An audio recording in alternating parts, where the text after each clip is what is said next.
All right, welcome back in, everybody, from Currents today in Palmyra, New Jersey. This is the Zach Gelb Show, Fox Sports 920, the Jersey. We broadcast through the Princeton Orthopedic Associate Studios, and we powered today by Corona Light. Game 7 of the World Series last night. I was up late. It was fantastic. It was something that you're going to remember for a very long time because in one way, one team's long drought was going to end, and for the Cubs, it was 108 years, and that's no more after last night. Now joining us, does a tremendous job covering the MLB for USA Today, and that's Bob Nightengale, who joins us right now on the Zach Gelb Show. Bob, thanks so much for joining us, and how are you today? Yeah, doing great. Thanks, Doug. Well, thank you for coming on, and we appreciate it. So we hear how much this World Series means to Chicago Cubs fans. We've seen the videos of 85-year-old grandfathers jumping for joy today, people going to cemeteries to pay their respects, the people that were not able to see this. As someone that is a great baseball mind like yourself, give me a thought about the perspective of what it means for the Chicago Cubs after all these years to finally walk home with the World Series trophy. Yeah, it reminds you a lot when the Red Sox finally ended it in 2004.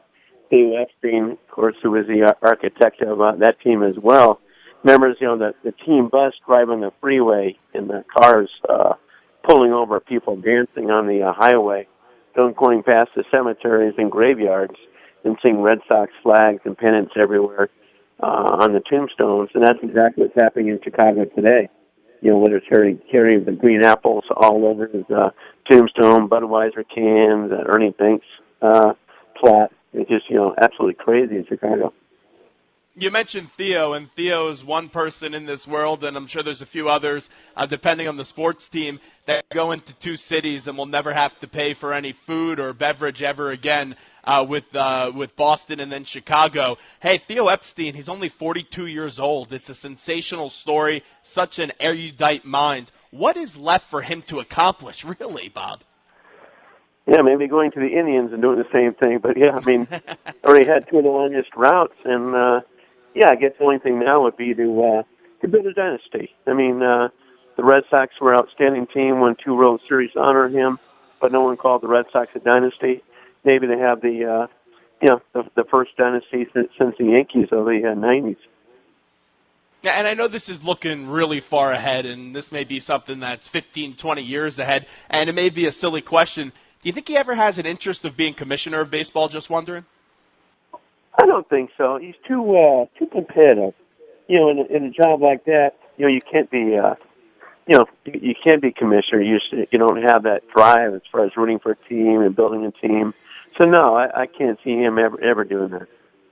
Bob Nightengale with us right now on the Zach Gelb Show, Fox Sports 920, the Jersey, the Cubs World Series champions. It was such a great game last night. You had ups and downs if you were a fan of either team. The Cubs had that lead, and then it quickly evaporated in that 8th inning. And then you had that rain delay, and Hayward gave that big speech in the clubhouse, the $184 million speech. How big was that rain delay? Because the Indians had all the momentum, and then after that, it looks like this was the Cubs' thing to win. Yeah, it was huge. They called it the biggest rain delay in Cubs history. Just a chance to reset, kind of reboot their minds, not feel sorry for themselves. And lost in the shuffle was Aroldis Chapman, who gave up a big home run, was seen crying in the bench.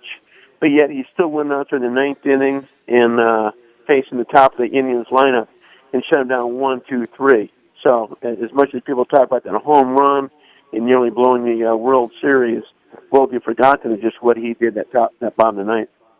Yeah, I don't blame Chapman. I blame more of Madden because I didn't think they had to go the distance that they did in Game 6 with them, supporting a 5-run lead at one point and then eventually a 7-run lead. I know it's tough to knock a manager after he just won a World Series, and I like Joe Madden a lot. I respect his baseball mind. But how about in Game 6 and 7 and the job he's done? We mentioned Chapman, also Hendricks last night. I didn't get the thought process to pull Hendricks out of that game. Yeah, tell you what, if the Cubs had lost that game, Joe Madden would have been second guessed until next postseason, and they would have been haunting him all winter long for sure. And exactly, with Chapman coming in, protect a 5-run lead in the 7th inning of Game 6, and of course, he kept pulling Hendricks way too early, at least an inning early, if not 2, because he was pitching lights out.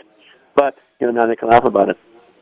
Yeah, they can because they're World Series champions, and everyone rips up the Billy Goat curse, Bartman, and all that stuff, all the black hat as well, all the misfortunes for the Cubs fans over the years. And it's funny, this is a Cubs team. They've had the pressure all year long, but I felt like in Game 6, the minute that ball was misplayed in the outfield, the pressure started to shift from the Cubs to the Indians. Did you sense that as well, and did you feel like the Cubs were the more looser team last night? I'm not sure looser team, but both teams were making mistakes. I mean, the Cubs made their share. They had 3 errors, 2 runs and a pass ball.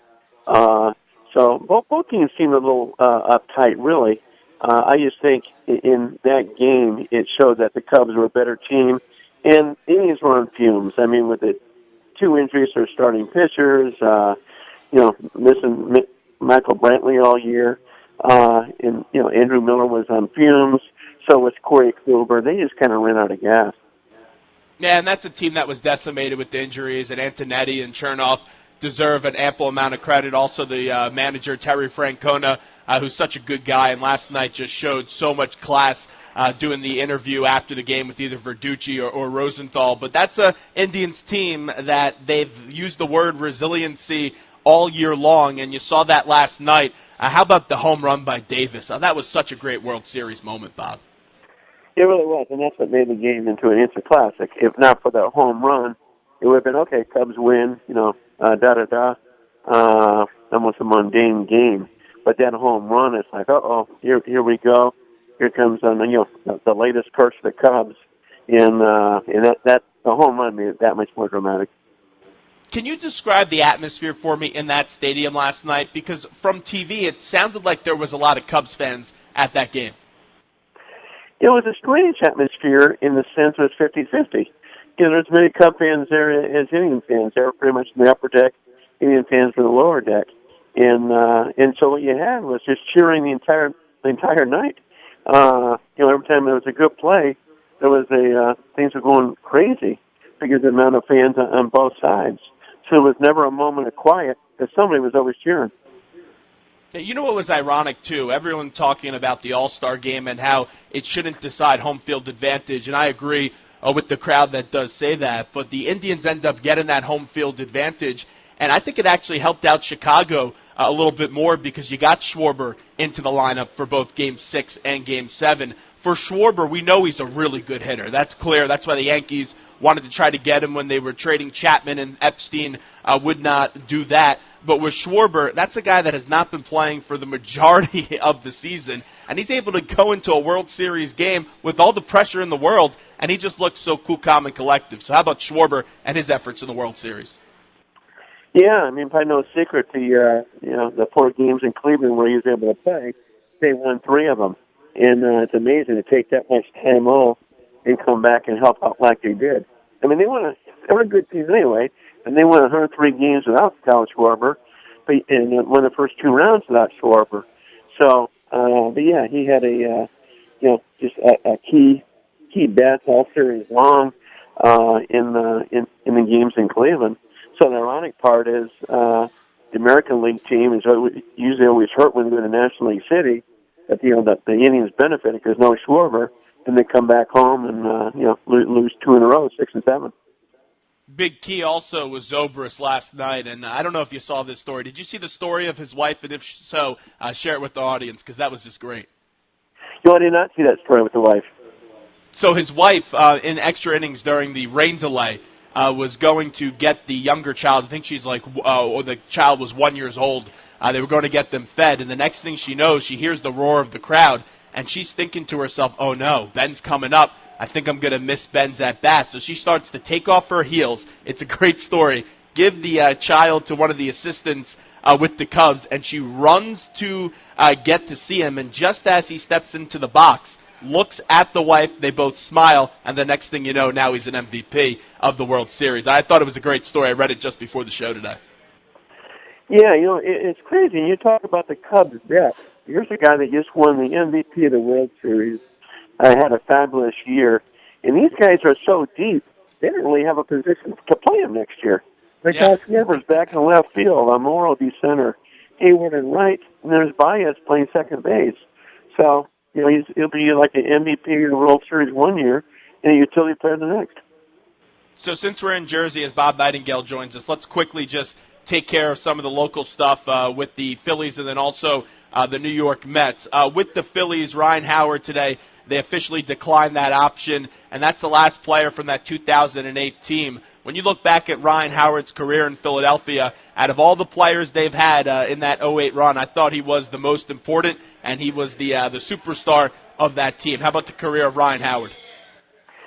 Fabulous career. And who knows what would have happened if not for that final game in 2011. That game against the Cardinals changed everything. I mean, neither franchise were the same after that, where the Phillies floundered and the Cardinals just took off. And there was the last play of the game where he ruptures that Achilles. He was never quite the same after that. Still had the power, still put up some, nice numbers when he played. But, we'll never know what kind of career he would have had without that big injury. They still have a lot of work to do, but they're in a good spot with McCannon and Klentak. I was impressed with how they played in the first half of this season. Today, yesterday, they announced that Matt Stairs is going to be the hitting coach. So how about Matt Stairs in that addition to McCannon's staff? Yeah, I can see him being a Pete McCann type of guy, a grinder, blue-collar type of guy. Even though he was in the booth, he was around the team all the time. So, I think it's a nice move. I think he'll provide some nice energy for the staff. Bob, let's shift to the Mets real quickly. Familia, what do you make of this? It's another unfortunate situation. I know we have to see more of the facts come out, but the initial reports don't look good for the New York Mets. So how about Familia? And do you expect maybe because of this news the Mets possibly target a closer in the offseason? I wouldn't say a closer, but because he's so good. But certainly you want some backup plans, some more people that can, pitch in relief, because, you figure he's looking at least a month, right? With what happened to Chapman and everybody else. So I would think you got to have somebody in mind that you target that can at least pitch in the ninth inning when you need to do so in the month of April. So, yeah, it was a big blow. And I fully expect the Mets to be back. You figure they're going to have a World Series hangover from last year with all the innings they pitched and young pitchers. I fully expect them to be right back in the playoffs again. Today they bring back Bruce. They also bring back Reyes. Every Met fan is patiently waiting to see what happens with Yoenis Cespedes. It's pretty a foregone conclusion that he is going to opt out. What are the chances the Mets can retain Yoenis Cespedes? We'll see what kind of money they're willing to spend. My gut tells me they won't bring him back. They'll let him go to a place like, whether it's a Boston or a Texas or something like that could use the big bopper. There's not going to be a whole lot of teams after his services. Teams don't want to spend that kind of money. So I think the Mets is going to sit back and say, you know what, let us come back to you once you get your high offer and see if you want to join us for the same salary.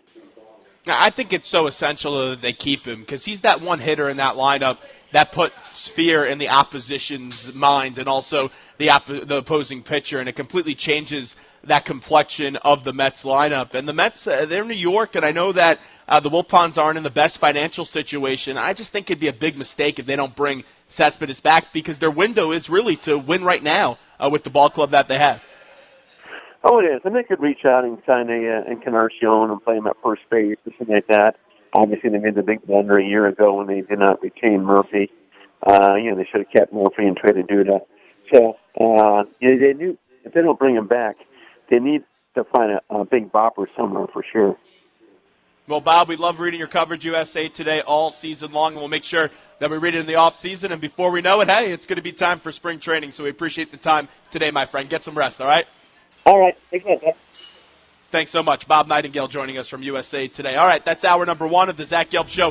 One more hour to play here as we come to you today from Kearns in Palmyra, New Jersey. What we'll do right now is we'll take a break. Hour number one, part of the books. When we get back, more Eagles talk and also a look at some 2017 MLB predictions.